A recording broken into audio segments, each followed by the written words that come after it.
ওম নমো ভগবতে রামকৃষ্ণ। মন্দিরের প্রথমেই মাঠ সংলগ্নে স্বয়ং রাধা কৃষ্ণের মন্দির, তারা আছেন, তারা এই অনুষ্ঠান শুনছেন, আমাদের মধ্যেই আছেন। তাকে আমার আভূমিলণ্ডিত ভক্তিপূর্ণ প্রণাম জানিয়ে পরম কারণিক ভগবান শ্রীরামকৃষ্ণদেব, তাকে আমার ভক্তিপূর্ণ প্রণাম। মা সারদা দেবী, যোগাচার্য স্বামী বিবেকানন্দজিকে আমার ভক্তিপূর্ণ প্রণাম জানিয়ে এই মঞ্চাসীন আমার ভাতৃপ্রতিম তাপহরানন্দজি মহারাজকে আমার নমস্কার, আমার শুভেচ্ছা, আমার অভিনন্দন, আমার ভালোবাসা, আমার সব কিছু। ঠিক তদ্রূপ আমার ভাতৃপ্রতিম স্বামী অমৃতানন্দজি মহারাজকে আমার নমস্কার, আমার অভিনন্দন, আমার ভালোবাসা, আমার সব কিছু। এবং মাস্টার মশাই, তাকে আমার প্রণাম, আমার হরিপদ বাবুকে আমার প্রণাম, আর যে সমস্ত ভক্ত মণ্ডলী যারা বয়স্ক রয়েছেন তাদের যথাযোগ্য স্থানে আমার ভক্তিপূর্ণ প্রণাম। মায়েদের যথাযোগ্য স্থানে আমার প্রণাম। যারা ছোটরা আছো তাদেরকে শুভেচ্ছা জানিয়ে আমি বসে বসে খালি শুনছিলাম আর ভাবছিলাম যে কার কথা বলবো, কে তিনি, আপনারা কার কথা শুনতে এসেছেন এখানে। দুঃখ হচ্ছে এত বড় একটা গ্রাম, গাঁটে গুনলে দেখা যাবে এখনো বোধহয় 100 পূর্ণ হয়নি। কি সুন্দরভাবে মাস্টারমশাই ব্যাখ্যা করছিলেন ধর্মের আচরণ সম্পর্কে, খুব সুন্দর। আমরা যদি এই ধর্মটা একটু বোঝার চেষ্টা করি একটু, আর শ্রীরামকৃষ্ণদেব, মা সারদা দেবী, স্বামী বিবেকানন্দ, তারা তো এসেছিলেন, এটা তো সত্য, মাত্র কয়েক বছর আগে, 190 বছর আগে, 189 বছর হয়ে গেছে ভগবান শ্রীরামকৃষ্ণদেবের আসা। ভাবতে পারি না আমরা, এই যদি আমি আমার দাদু তার দাদুকে জিজ্ঞেস করি, উনি সব বলে দেবেন। সেই শ্রীরামকৃষ্ণদেব দক্ষিণেশ্বরে, একটু মনটাকে দক্ষিণেশ্বরে নিয়ে চলুন, ভালো লাগবে। কেন? আমরা যারা এখানে আছি সবাই সংসারী মানুষ। সংসারের কথা চিন্তা করতে করতে সেই নাতি পুতি স্বামী ঘর বাড়ি সংসার নিয়ে এতদিন ধরে আপনারা চলছেন। মাঝে মধ্যে এখন এই ফোনের মাধ্যম দিয়ে আপনারা কিছু ভালো কথা শুনছেন, জানছেন, ঠিকই, কিন্তু শ্রীরামকৃষ্ণের কথায় আসছি আমরা যদি শ্রীরামকৃষ্ণদেব যে কথাগুলি বলে দিয়ে গেছেন তার জীবদ্দশায় মাস্টার মশাই সেগুলো লিপিবদ্ধ করে রেখেছিলেন, তাই আমরা আপামর সমস্ত মানুষ সেটি পড়তে পেরেছি, এখনো পড়ছি, আগামী দিনেও পড়ব। আমরা কি বললেন আমাদের জন্য সেই মূর্খ মানুষটা, যিনি লেখাপড়া শেখেননি, স্কুলে কলেজে ইউনিভার্সিটিতে যাননি, কিন্তু তার কথা, প্রতিটি কথা ধর্মতত্ত্বের কথা, আত্মতত্ত্বের কথা তখনকার দিনের মানুষকে শুনতে হয়েছে। প্রত্যেকটি মানুষের কাছে যারা দক্ষিণেশ্বরে এসেছেন উনি সেখানে তত্ত্ব কথা বলেছেন। খুব অবাক লাগে কয়েকজনের কথা ভাবলে, বলতে গেলে এক কেশবচন্দ্র সেন, হয়তো আপনারা অনেকে নাম শুনেছেন। সেই কেশবচন্দ্র সেন ব্রাহ্ম সমাজের নেতা, যিনি প্রতিষ্ঠাতা ব্রাহ্ম সমাজের, একজন বিখ্যাত বাগ্মী। তার ইংরেজিতে ভাষণ যখন তিনি লন্ডনে দিয়েছেন, রানী ভিক্টোরিয়া সেখানে শুনে বলছেন যে ইন্ডিয়ায় এত ভালো ইংরেজি জানা বলা মানুষ আছে। ভাবুন, সেই মানুষটা কোন এক রবিবারে এসেছেন দক্ষিণেশ্বরে তার সাঙ্গ পাঙ্গদের নিয়ে, আর এসে অদ্ভুত, যদি কথা মিলেছে সেসব জায়গাগুলো আপনারা পড়েন বা শোনেন, সত্যি ভালো লাগবে, আপ্লুত হয়ে যাবেন। এসেছেন, বসে আছেন, ঠাকুর সেই তক্ত বসে আছেন, জোনাকুড়ি মানুষ বসে আছে ঠাকুরের সামনে, আর ঠাকুর তত্ত্ব কথা বলে যাচ্ছেন। আহা, আত্মতত্ত্বের কথা, জ্ঞানের কথা, গীতার কথা একটা একটা করে বলে যাচ্ছেন। আর কেশবচন্দ্র সেন বসে আছেন চুপ করে। ঠাকুর তখন বলছেন, কেশব, তুমি চুপটি করে এখানে বসে আছো, তুমি কিছু বলো, আমি কিছু শুনি। ঠাকুর বলছেন, সেই নিরক্ষর মানুষটি, তাকে বলছেন তৎকালীন কালের একজন প্রাজ্ঞ, বিজ্ঞ, লেখক, সুবক্তা, প্রবক্তা, তাকে বলছেন তুমি কিছু বলো, আমি শুনি। এই মূর্খ মানুষটা বলছেন। অবাক হতে হয় আমাদের। কি হলো, কি বললেন এই বিদ্বান, এই প্রাজ্ঞ, এই অভিজ্ঞ, যিনি লন্ডনে ইংরেজিতে ভাষণ দিয়েছিলেন? বলছেন, মহাশয়, হাত জোর করে বিনীতভাবে বলছেন, কামার শালায় এসে ছুঁচের হিসাব করব? মহাশয়, এত বড় আহম্মক আমি হইনি এখনো। সেই মানুষটা বলছেন, ওই কেশবচন্দ্র সেন। আমরা যদি আরেকটু এগিয়ে যাই, বিদ্যাসাগর মহাশয়, আহা, ঠাকুর নিজে গেছেন সেই মহা পণ্ডিতের কাছে।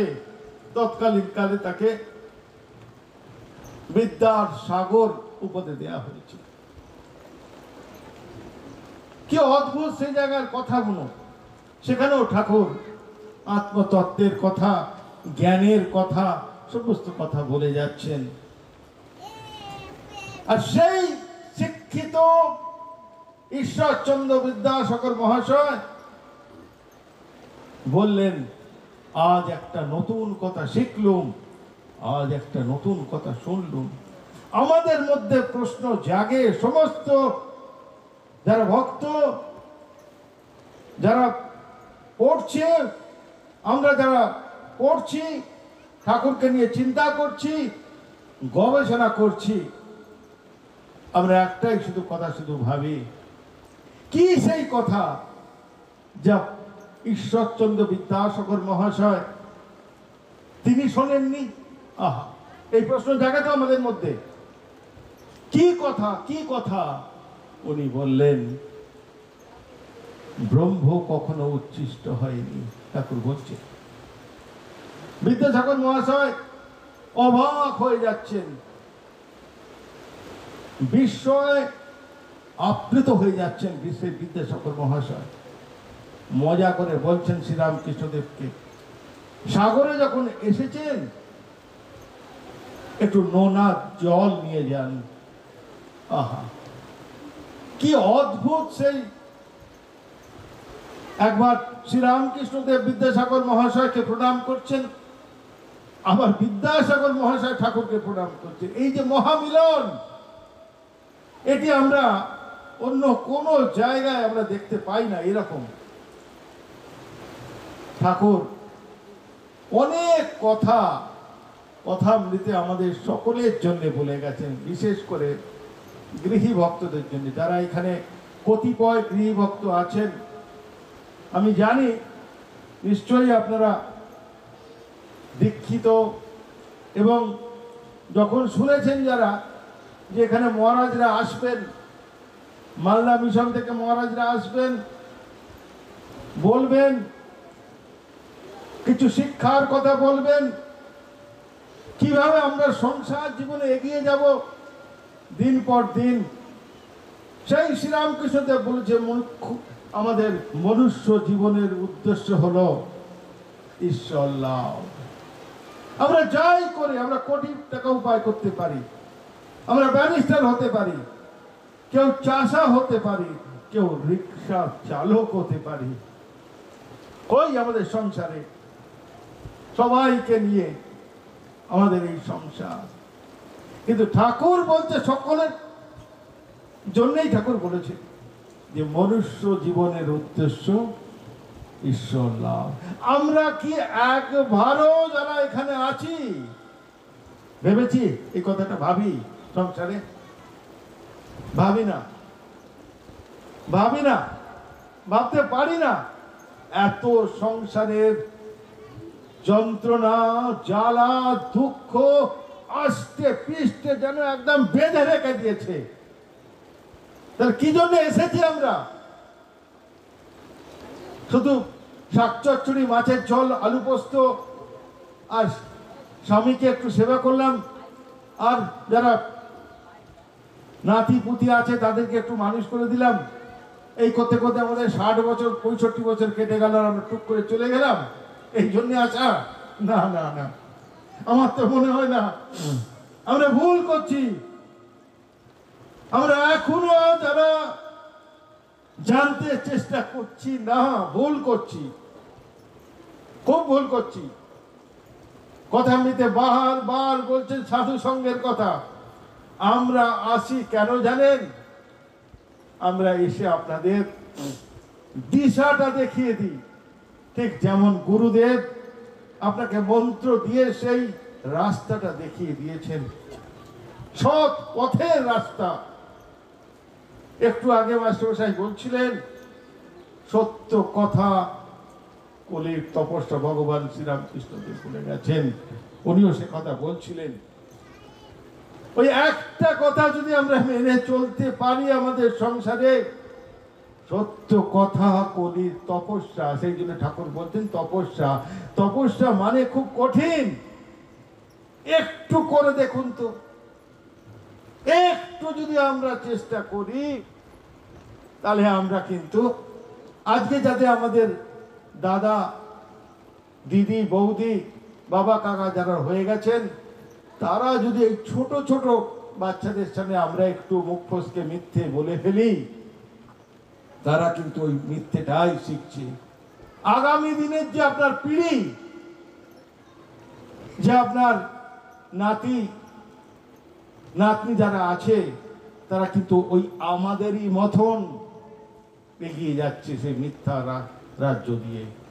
না, ঠাকুর বলছেন, সংসারীদের উদ্দেশ্যে বলছেন, একটু নির্জনে গিয়ে বাস করো, একটু নির্জনে যাও, একটু লোকালয় থেকে অন্য জায়গায় যাও, গিয়ে সেখানে ভগবানের নাম করো, নিজেকে জানার চেষ্টা করো। আমি কে, আমি কোথা থেকে এসেছি আমরা কোনোদিন ভাবি না, ভাবার সময় পাই না,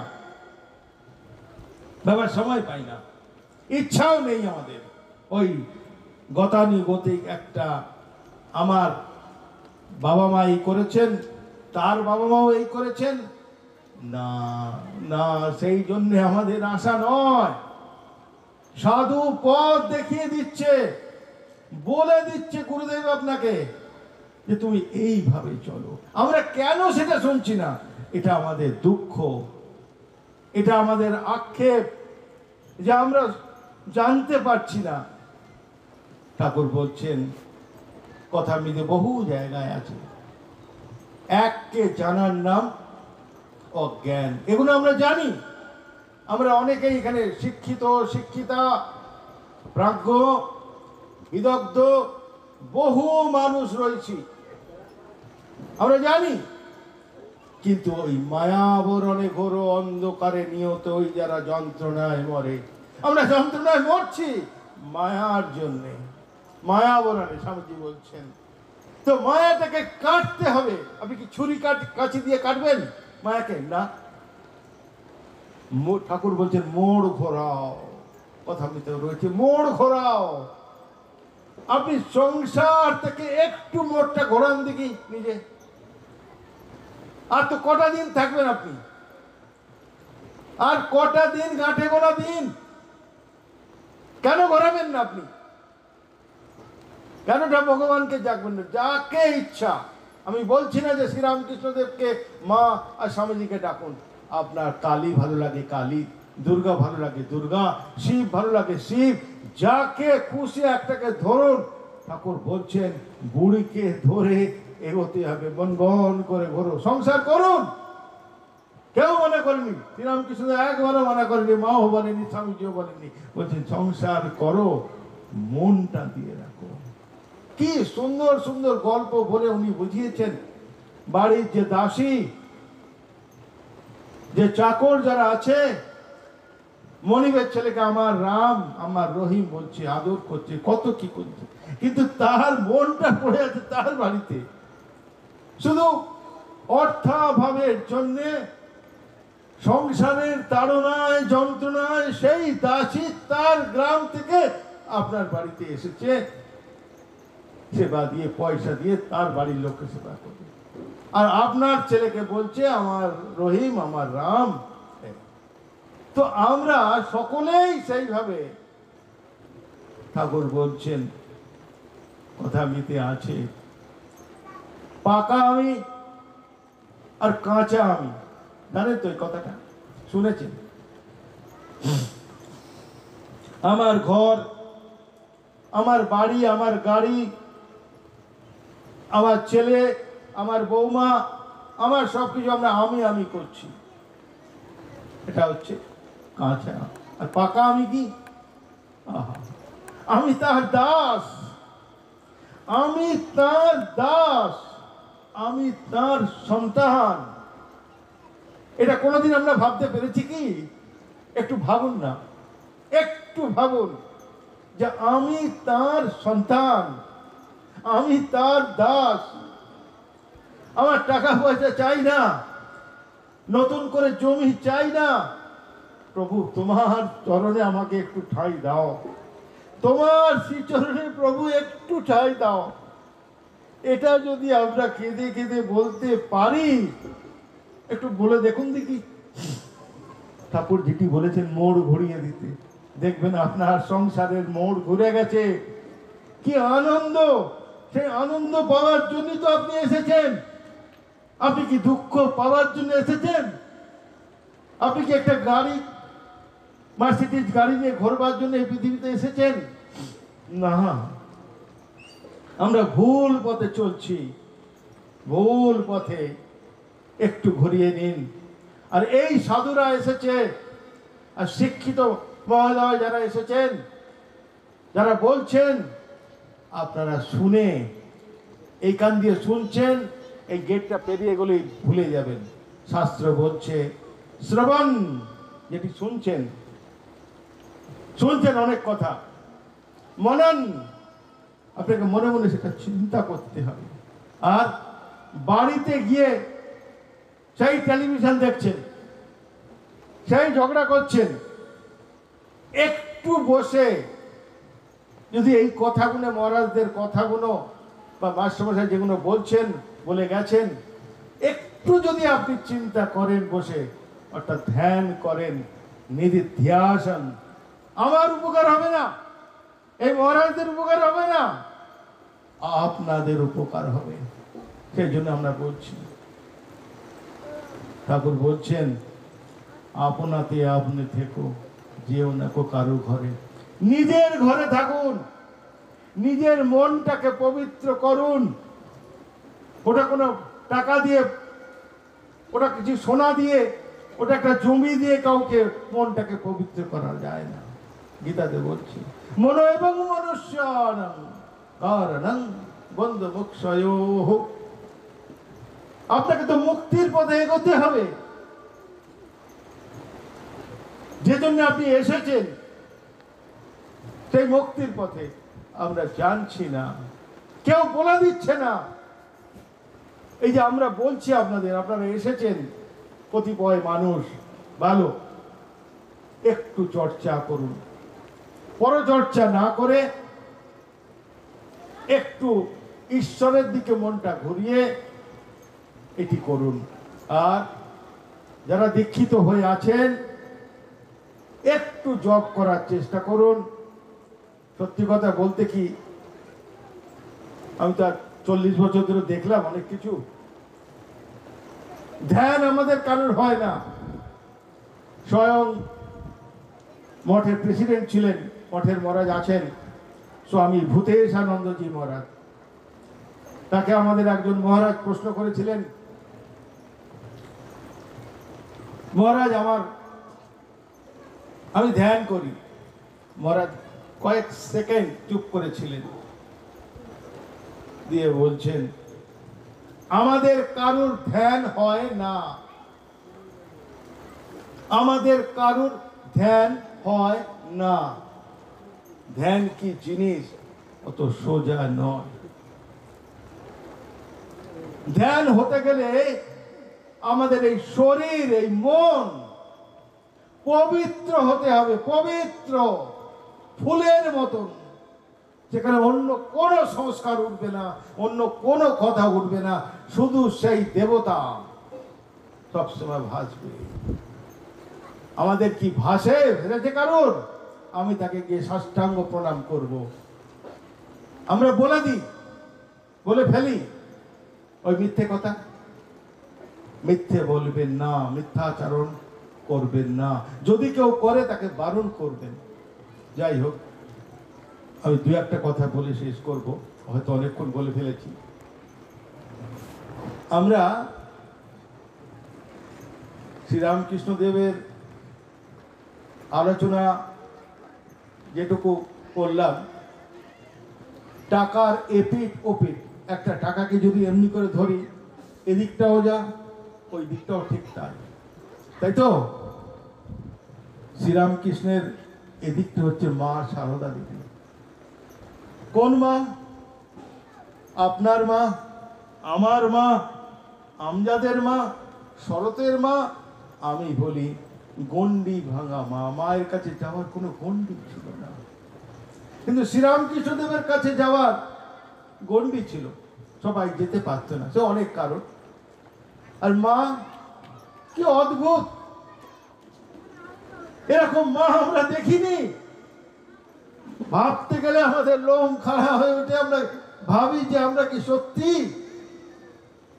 এই কলিযুগে যে আমরা জন্মেছি, ঠাকুরের কথা শুনছি শুনবো, আর মা স্বামীজির কথা পড়ছি শুনবো। অবাক! আমরা তো রাশিয়ায় জন্মাতে পারতাম, আমরা তো আমেরিকায় জন্মাতে পারতাম, তখন তো এইভাবে আমরা শুনতে পারতাম না, জানতে পারতাম না। মা বলছেন কি অদ্ভুত, টিয়া পাখিটা মাকে দেখে জয়রাবাড়িতে, মা মা মা আমায় জল দাও। টিয়া পাখি বলছে, মা বলছে আসছি বাবা, যাই করছি। গরুটা মাকে দেখে হাম্মা হাম্মা করছে, ভাবটা হচ্ছে খুব রোদ্দুরে আমি রয়েছি, রোদ্দুরে তুমি আমার খোঁটাটা একটু খুঁটে দাও। মা বলছে যাই বাবা যাই। তখন মায়ের পায়ে খুব বাত, খুব কষ্ট করে মা যেতেন। আমজাদ একজন দস্যু ডাকাত, আমরা ভাবতেই পারি না সে জেলখানা থেকে ফিরছে। সে তার নিজের বাড়িতে যায়নি, এসেছে মায়ের কাছে। মা দেখেই বুঝতে পেরেছেন চুলে তেল নেই, পুষ্প এক গাল দাড়ি, জেলখানায় যা হয় ঠিক মতো খাওয়া পায়নি। মা বলছেন নলিনী দিদিকে ওকে একটু খেতে দাও। নলিনী দিদি এসে, উনি মুসলমান তো, এই যে একটু আগে জাতপাতের কথা মাস্টারমশাই বলছিলেন, তাই ভাবছি অবাক। ছুঁড়ে ছুঁড়ে দিচ্ছেন, যেহেতু মুসলমান। মা দেখে আর থাকতে পারছে। এই হলো মা, জগতের মা, সকলের মা। মা বলছেন, ওগো ওইভাবে কেউ ছুঁড়ে ছুঁড়ে রুটি দেয়? দাও, আমি দিচ্ছি। আর মা একটি একটি করে দিচ্ছেন, আর আমজাদ খুব আনন্দ সহকারে খাচ্ছেন। এই হলো মা। আপনারা ধন্য ধন্য যারা এখানে এসেছেন, যে সেই মায়ের কথা শুনছেন আর মাকে একটু ভাববেন। মা বলছেন, যখন তুমি অসহায় হবে, যখন তোমার কাছে কেউ থাকবে না, অর্থ থাকবে না, কোনো মানুষ থাকবে না, তুমি শুধু একবার আমার নামটি করবে, আমাকে ভাববে। আমি সকলের মা, আমি তোমার মা, তবে আমি তোমার গর্ভধারিণী মা নই। এই যে আমি সকলের মা। গিরিশ বাবু, আপনারা জানেন গিরিশ বাবুর কথা। সেই গিরিশ বাবু কে কেউ জিজ্ঞেস করছে মা সম্পর্কে, বলছেন সত্যিকারের মা কেউ আমরা বলতে পেরেছি? মা সারদা দেবীকে সেই দয়াময়ী, সেই করুণাময়ী, জ্ঞানময়ী, যে কোনো ভাষায়, যে কোনো বিশেষণে তাকে বিশেষায়িত করে করা যায়। কেউ বলতে পেরেছি? কেউ আমরা কোনোদিন কেঁদে কিছু বলেছি? আমরা পারি না, আমরা পারি না। কিন্তু আমি বলছি, আপনারা একটু চেষ্টা করুন, একটু মায়ের কথা ভাবুন। রোজ সকালবেলা ঠাকুর, মা, স্বামীজিকে একটা করে প্রণাম করুন। অন্যান্য অনেক দেবতা রয়েছেন আপনার বাড়িতে, সবাইকে প্রণাম করুন, এদেরও করুন। আর আমি আরেকটা কথা না বলে পারছি না, আমি জানি আমি খুব আবেগপূর্ণ হয়ে গেছি। আর 5-7 মিনিট ভাই, একটা কথা আমাদের জানা খুব দরকার, বিশেষ করে আমাদের মায়েরা, দাদারা যারা আছেন, গৃহী মানুষরা, এদের জন্য ভেবেছিলাম বলবো না তো কথা, ভেতর থেকে যেন কে যেন মাই রাস ঠেলে দিচ্ছে, তুই বল, তুই বল। তাই বলছি আমি, আমরা যারা পুজো করি, সবাই এখানে আপনারা পুজো করেন, মায়েরা রোজ করেন, আমার দাদারাও করেন, আমরাও করি। যখন আমরা ভোগ দিই, এটা কথা মিতে আছে গল্প, মহারাজরা জানেন, আপনারাও হয়তো অনেকে জানেন। যখন আমরা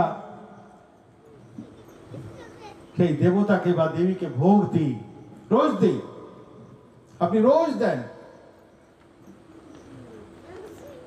ভগবান আসেন না, কিছু মনে করবেন না, একদম বাস্তব কথাটাই বলছি, কথা মিতে রয়েছে ঠাকুরের কথা দিয়ে। আপনারা জানেন যে বাচ্চা গোপাল, শুনুন মন দিয়ে, তার মা বলছে, গোপাল আমি একটু আমার বান্ধবীর বাড়িতে যাব, তুই বাবা আজকে ভোগটা দিয়ে দিস। গোপাল বলছে, হ্যাঁ মা তুমি যাও যাও যাও, আমি ঠিক দিয়ে দেবো, আমি তো দেখেছি তুমি কেমন করে দাও ভোগ। একটু মন দিয়ে শুনবেন। গোপাল ঠিক তার মা যেমন দেখতেন, মাকে প্রথমে একটি আসন পাততেন, একটি জল 1 গ্লাস রাখতেন, তারপর তার মা যা যা ব্যজন করেছেন ঠাকুরকে দেওয়ার জন্যে সামনে রেখেছেন। অবাক হয়ে যাবেন, আমি বলতেই পারছি না। গোপাল পাশে বসে খালি ডাকছি স্বয়ং নারায়ণকে, আরো অনেক দেবদেবী রয়েছে, ডাকছি। ওখানে স্বয়ং গোপালের মূর্তিও রয়েছে, ডাকছি যে ঠাকুর তুমি এসো, তুমি বসো, তুমি খাও, তুমি তো রোজ মায়ের কাছে খেয়ে যাও, আজকে তুমি যদি না খাও আমার মা আমাকে মারবে, আমার মা আমাকে মারবে। তুমি কি চাও যে তুমি না খেলে আমার মা এসে আমাকে মানুক? বেশ, এই যে কান্না, যদি আপনি হাত পা ছুঁড়ে একটু কাঁদতে পারেন ওই ঈশ্বরের জন্য, ঠাকুরের জন্য, দেখবেন, আপনার পরিণতিটা আপনি নিজেই বুঝতে পারবেন। বাচ্চাটা কাঁদছে, ঠাকুর তুমি এসো, তুমি বসো। বেশ কয়েকবার বলতে বলতে স্বয়ং নারায়ণ, স্বয়ং গোপাল এসেছে, বসেছে, সমস্ত খাবার খেয়ে নিয়েছে। ভাবলে অবাক হবেন, এটা গল্প নয়, সত্য ঘটনা, ঠাকুরের কথা অমৃতে রয়েছে যেটি বলছি। যদি আপনারা করেন, আপনাদের বাড়িতে রোজ তো আমরা নিবেদন করি ঠাকুরকে, কেউ কোনদিন বসে সেখানে ঠাকুরকে আমরা ডেকেছি? মিথ্যে কথা, মিথ্যা, পারি না আমরা করতে। ওই দিয়ে দিলাম, ঠাকুর যদি সব খেয়ে নেবে তাহলে আমরা খাবো কি? যাই হোক, তার মা কিছুক্ষণ পরে এসেছে, তারও খিদে পেয়ে গেছে, দুপুরে 1টা বেজে গেছে। বলছে গোপাল খাবারগুলো নিয়ে আয় বাবা, প্রসাদ আমরা তো খাবো।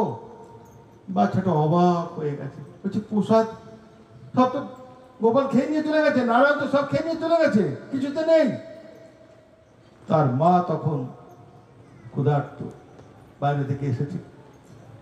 চাকরি আমি রোজ দিচ্ছি, রোজ আমরা পরে প্রসাদ পাচ্ছি, আর তোকে একদিন দিতে বললাম, আর তুই বলছিস যে ঠাকুর নারায়ণ গোপাল সব খেয়ে নিয়ে চলে গেছে। বলে তাকে, যেটা হয় আমাদের, তাকে প্রহার করতে যাচ্ছে, ভাবুন, তাকে মারতে যাচ্ছে। বলছে আমি কি করবো, তুমি খাওয়াতে বলেছো, আমি তো ওদের খাইয়ে দিয়েছি। সেই গোপাল নারায়ণ তার মাকে স্বপ্নে দেখা দিয়ে বলছে, বাচ্চাটাকে মেরো না। ও কেঁদে কেঁদে আমাকে বলছে, তুমি যদি না আসো খেতে তাহলে আমাকে আমার মা মারবে। তাই সেই বাচ্চাটিকে আর মার খেতে হয়নি। আমরা যদি একটু নির্ভয়ে, কোনো ভয় পাবেন না, নির্লজ্জায় কোনো লজ্জা পাবেন না, যদি ঠাকুরকে যদি একটু খাওয়াতে পারেন ঠিক ঠিক, মা লক্ষ্মী, মা অন্নপূর্ণা আপনার বাড়িতে আসবে, ভরিয়ে দেবে। মা অন্নপূর্ণা আপনার বাড়িতে আসবে, ভরিয়ে দিয়ে যাবে। আপনি বুঝতে পারবেন না যে কোথা থেকে আমার এত টাকা পয়সা অন্ন সব আসছে। ওই আরেকটি ছোট্ট ঘটনা, সেটাও কথা মিলতে আছে, দইয়ের ঘটনা। বাচ্চাটা বলছে, মাস্টারমশাই বলছে, এই তুই কি দিবি? না আমি 5 কেজি আলু দেবো। তুই কি দিবি? না আমি 50টা রসগোল্লা দেবো। তুই কি দেবি? বলছে আমি মাকে বলবো যে কিছু লুচি করে নিয়ে আসতে। ঠিক আছে। আর একে বলছে, মধুসূদনকে বলছে, মধুসূদন, হেডমাস্টার মশাই বলছে, বাবা তুই কি আনবি? তুই খুব গরিব ছেলে। বলছে মাস্টারমশাই আমি আর কি আনবো, আমার তো কিছু নেই। ঠিক আছে, আমি মধুসূদনকে বলবো। জটিল। হ্যাঁ, ছেলেটার নাম জটিল। কি না? ছেলেটার নাম জটিল। জটিল, জটিল। তো সে জটিল ঠিক বলছে, বলছে আমি মাকে বলবো, আমি দেখবো কিছু দিতে পারি, সবাই যখন দিচ্ছে আমি দেখবো। তখন সে তার মধুসূদন দাদাকে যাচ্ছেন, বলছে মধুসূদন দাদা, মধুসূদন দাদা তুমি একবার এসো, তোমার সাথে কিছু কথা আছে। তাকে বলছে, এই জটিলই একবার তো তাকে দেখতে পাচ্ছে, মধুসূদন দাদাকে, স্বয়ং কৃষ্ণকে। বলছে যে কালকে আমাদের স্কুলে সরস্বতী পুজো, সবাই অনেক কিছু দেবে, আমি কি দেবো আমি জানি না, আমার তো কিছু নেই। সঙ্গে সঙ্গে মধুসূদন দাদা বলছেন, আমি তোকে কালকে সকালে একবার দই দেব, তুই ওইতে দেখবি সবাই খেতে পারে। মধুসূদন দাদা তাকে সকালে, সবাই যখন স্কুলে এসেছেন, ছাত্ররা, মাস্টারমশাইরা, ও একটা ছোট্ট একটা এইটুকু ভারে একটা দই, সত্য ঘটনা এটা, যদি আপনি করেন আপনিও পাবেন, যদি মন দিয়ে সত্যিকারের ডাকেন ঠাকুরকে আপনিও পাবেন। তো সেই মাস্টারমশাইকে খড়িটা দিয়ে দিয়েছে, এবার সবাই খাচ্ছে, ছেলেরা লুচি, আলুর দম, মিষ্টি সব খাচ্ছে।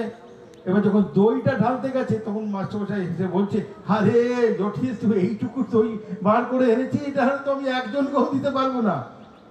কিন্তু কি ভক্তি দেখুন সেই বাচ্চাটা জটিলের। বলছে মাস্টারমশাই আপনি দিন না, আমার মধুসূদন বলেছে অতি সময় হয়ে যাবে। মাস্টারমশাই যখনই কাউকে দিচ্ছে দই আর শেষ হচ্ছে না, যত ঢালছে ভাড়ে ভর্তি হয়ে যাচ্ছে।